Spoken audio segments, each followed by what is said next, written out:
Nought Nothing. There once lived a king and a queen, as many a one has been. They were long married and had no children. But at last a baby boy came to the queen when the king was away in the far countries. The queen wouldn't christen the boy till the king came back, and she said, "We will just call him Nix Nought Nothing until his father comes home." But it was long before he came home, and the boy had grown a fine bonny laddie. At length the king was on his way back, but he had a big river to cross, and there was a whirlpool, and he couldn't get over the water. But a giant came up to him and said, "I'll carry you over." But the king said, "What's your pay?" "Oh, give me Nix Nought Nothing, and I will carry you over the water on my back." The king had never heard that his son was called Nix Nought Nothing, and so he said, "Oh, I'll give you that, and my thanks into the bargain." When the king got home again, he was very happy to see his wife again and his young son. She told him that she hadn't given the child any name, but just Nix Nought Nothing, until he should come home again himself. The poor king was in a terrible case. He said, "What have I done? I promised to give the giant who carried me over the river on his back Nix Nought Nothing." The king and the queen were sad and sorry, but they said, "When the giant comes, we'll give him the henwife's boy. He will never know the difference." The next day, the giant came to claim the king's promise, and he sent for the henwife's boy, and the giant went away with the boy on his back. He traveled till he came to a big stone, and there he sat down to rest. He said, "Hotch, hotch on my back, what time of day is that?" The poor little lad said, "It is the time that my mother, the henwife, takes up the eggs for the queen's breakfast." Then the giant was very angry, and dished the boy onto the stone and killed him. Back he went in a tower of a temper, and at this time they gave him the gardener's boy. He went off with him on his back till they got to the stone again, when the giant sat down to rest, and he said, "Hitch hotch on my back, what time of day do you make that?" The gardener's boy said, "Surely, it's the time that my mother takes up the vegetables for the queen's dinner." Then the giant was as wild as he could be, and killed him too. Then the giant went back to the king's house in a terrible temper, and said he would destroy them all if they didn't give him Nix Nought Nothing this time. They had to do it. And when he came to the big stone, the giant said, "What time of day is that?" Nix Nought Nothing said, "It is the time that my father, the king, will be sitting down to supper." The giant said, "I've got the right one now," and took Nix Nought Nothing to his own house, and brought him up till he was a man. The giant had a bonny daughter, and she and the lad grew up very fond of each other. The giant said one day to Nix Nought Nothing, "I've work for you tomorrow. There is a stable 7 miles long and 7 miles broad, and it has not been cleaned for 7 years, and you must clean it tomorrow, or I will have you for my supper." The giant's daughter went out next morning with the lad's breakfast, and found him in a terrible state. For always as he cleaned out a bit, it just fell in again. The giant's daughter said she would help him, and she cried all the beasts in the field, and all the fowls in the air, and in a minute they all came, and carried away everything that was in the stable, and made it all clean before the giant came home. He said, "Shame on the wheat that helped you, but I have a worse job for you tomorrow."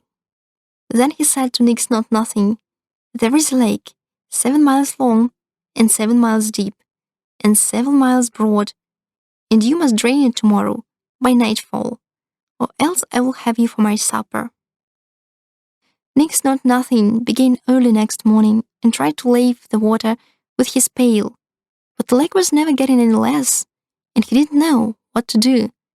But the giant's daughter called on all the fish in the sea to come and drink the water, and very soon they drank it dry. When the giant saw the work done, he was in a rage, and said, "I have a worse job for you tomorrow. There is a tree 7 miles high, and no branch on it till you get to the top, and there is a nest with 7 eggs in it, and you must bring down all the eggs without breaking one, or else I'll have you for my supper."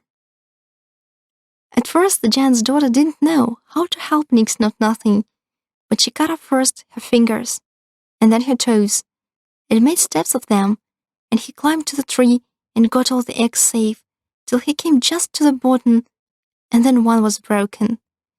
So they determined to run away together, and after the giant's daughter had gone back to her room and got her magic flask, they set out together as fast as they could run.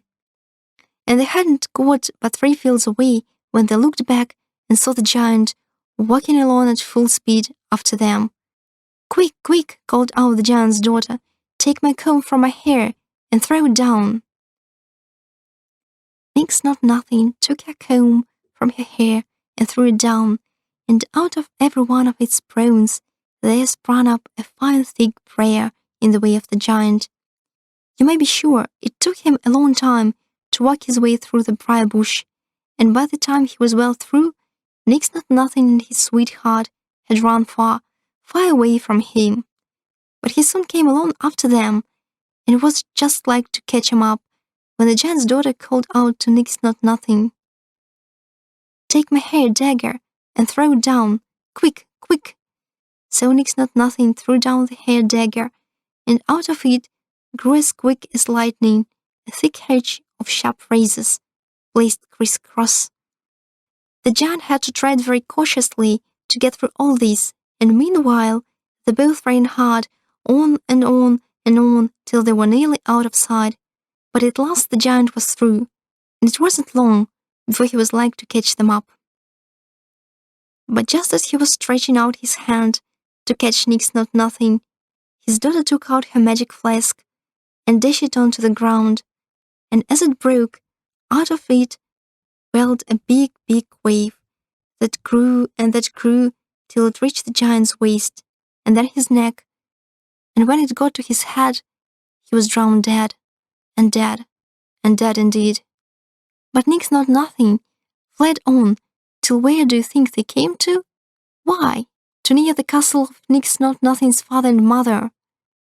But the giant's daughter was so weary that she couldn't move a step further. So Nix Nought Nothing told her to wait there, while he went and found out a lodging for the night.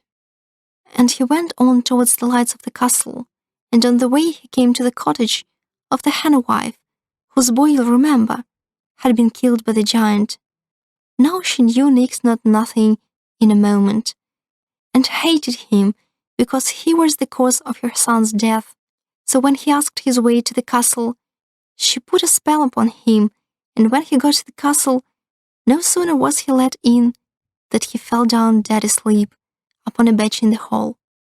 The king and queen tried all they could do to wake him up, but all in vain. So the king promised that if any maiden could wake him, she could marry him. Meanwhile, the giant's daughter was waiting and waiting for him to come back, and she went up into a tree to watch for him.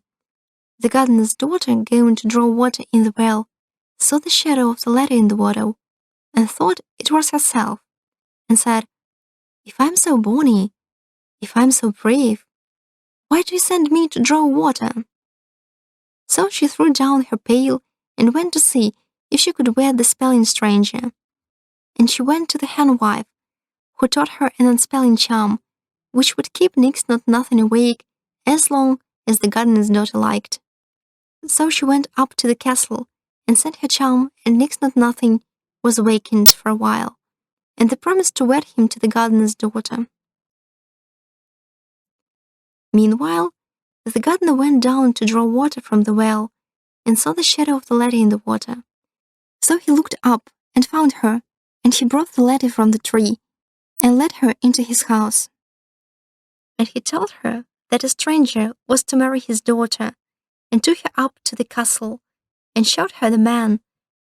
And it was Nix Nought Nothing asleep in a chair. And she saw him, and she cried to him, "Waken, waken, and speak to me." But he wouldn't waken, And soon she cried, I cleaned the stable, I laved the lake, I clomb the tree, and all for the love of there, and they would not waken and speak to me. The king and queen heard this, and came to the bonny young lady, and she said, I cannot get Nix Nought Nothing to speak to me, for all that I can do. Now were they greatly astonished when she spoke of Nix Nought Nothing, and asked where he was, and she said, Here, that sits there, in that chair. Then they ran to him, and kissed him, and called him their own dear son. So they called for the gardener's daughter, and made her sing her charm, and he wakened, and told them all the giant's daughter had done for him, and of all her kindness. Then they took her in their arms, and kissed her, and said she should now be their daughter, for their son should marry her. But as for the hen wife, she was put to death, and they lived happy all their days.